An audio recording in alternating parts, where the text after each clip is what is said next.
Hey guys, I got a new video for you today, and this is going to be a review on yet another one of the knives that I picked up at the gun show this weekend.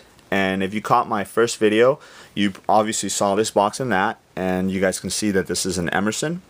Now I wanted to give you a little bit of a philosophy behind me getting this particular knife. When I started my collection, when I started collecting knives, I pretty much got my hands on whatever I could. I did have certain ones that I liked and I favored, but mainly try to pick them up so I can use them. And just going through my videos and my knives and the storage case that I just started using, I noticed that I had a lot of knives that I wasn't really using. So I figured, you know what, I wanted to maybe pick up a little bit better quality knife, and then also something that I was going to use on a daily basis. So I immediately turned to the Emerson knives. I've seen a couple of reviews on these, but I never kind of bit the bullet on it. So while I was at the show, I decided to go ahead and pick one up. And in speaking to the salesperson there, I told him, listen, I want an entry-level Emerson, both in price and just usability. And basically this is what I ended up with. Let me go ahead and open it up so you guys can see it. And this is the Emerson Mini CQC-7. And from what I saw that he had there, this is, in my opinion, one of the better entry-level ones as far as size goes, as far as price goes. But you're not sacrificing any of the usability or features on this. Now this particular one has a 154 cm 2.8 inch blade, and as you can see, it's a Tonto shaped blade. And what's cool about this blade is it's actually satin finish right here, and then stonewash finish on the top. So that gives it a cool little look to the blade. And let me see if you guys can make out the markings here on it. On focus. See if I can turn it like this. There we go. Mini CQC-7 Emerson wave feature. Now, like I said, I wanted to pick up something more entry level. Let's go focus back. All right, there we go. Something more entry level. And this was right around the price point that I was comfortable paying, and it's also at the size that I feel more comfortable actually carrying. Now I find that if you if you pick up a bigger knife, you kind of have to make sure that it's going to be something that you're going to be comfortable carrying on a daily basis. And at 2.8 inches, this is just the right blade shape for any EDC usage that I might need from it. Now this also has the wave feature, which to certain people that have never used it, it takes a little bit of getting used to.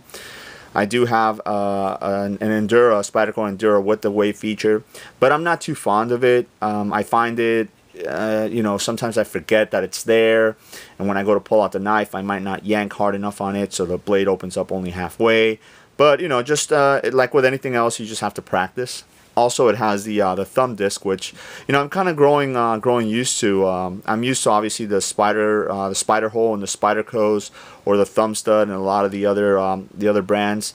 And I find that both left and right hand opening, it's really comfortable with the thumb disc there. It also has the G10 handle on here, and it's pretty grippy. It's not as grippy as, let's say, the Recon one that I just reviewed, but it's grippy enough to give you good traction in everyday usage. Now I have pretty much, like, I would say medium hands, but I do have pretty long fingers, and they wrap around all the way, and it gives me a really nice secure grip. Now it does have some jimping on the back of the blade there, but I don't find it to be as useful. And what I actually find more useful is the wave there. Since it kind of protrudes up, your thumb kind of tends to rest on there really nice. Now this is a chisel ground blade, so it's there's no grinding on this side. All the grinding is on one side. Now a lot of people might not like that. I've heard that they believe it's harder to sharpen. Maybe it doesn't come as sharp, but let me tell you, this knife right out of the box, it was really sharp, like razor sharp. The pocket clip is only right hand carry and only tip up carry, which is great for me. I enjoy both of those styles of carry. And then you have your lanyard hole right there, so it's pretty cool. Very located all the way in the back. Really nice. So if you want to throw a lanyard on there, that would be cool. Now it rides pretty nice in the pocket because it's not too thick. which is another thing that I was looking for. If you find a knife that's either too big or too thick, you tend to not want to carry it. It tends to become more of a throw in a bag kind of knife, or you just tend to leave it home. So like I said, I wanted to go ahead and make this a user, so I enjoyed those features. What's also pretty cool about it is that the pivot screw here is actually a flathead screwdriver, and then all the other screws are actually Phillips screws. So if you had to take this knife apart, or you have to mess with the pivot or anything like that, it's pretty easy. You don't have to go looking around for torque spits. And lockup is pretty nice. No wiggle up or down, left or right, as you would expect of a knife this quality.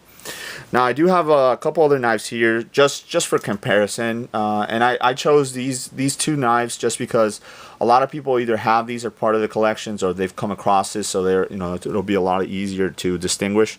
This is obviously a Spyderco Tenacious, so you guys can see something a little bit bigger, and then this is a Benchmade Mini Griptilian, something just a tad smaller.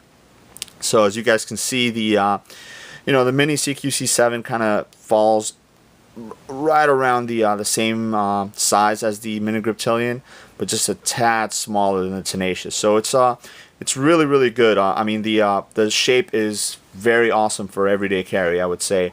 In comparison to the actual width, as you guys can see, it is a little wider than the Mini Griptilian, and a little bit wider, just a tad, not too much, than the Tenacious. But because it is a little smaller, you kind of want that tiny bit of width, extra width on it, just to be able to grip on it a lot nicer. So far I've been carrying this for the past 3 days, and I've been using it a lot.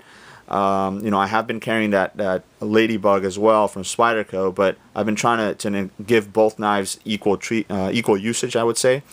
And so far it's handled really, really nicely. Now, I was a little apprehensive at first about these knives because in my opinion, these are not really glamorous or good looking knives. I mean, you wouldn't purchase this knife for the looks of it. I mean, a lot of people do like the looks, but just on a wider basis, this is more a good knife because of the usage. The build quality, it's very solid, very sturdy.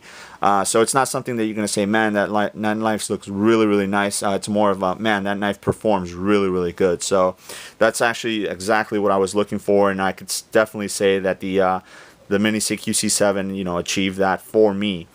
So guys, let me know if you have any questions. Like I said, I've only been carrying it for a couple days, but I can't answer any questions related to carry on it.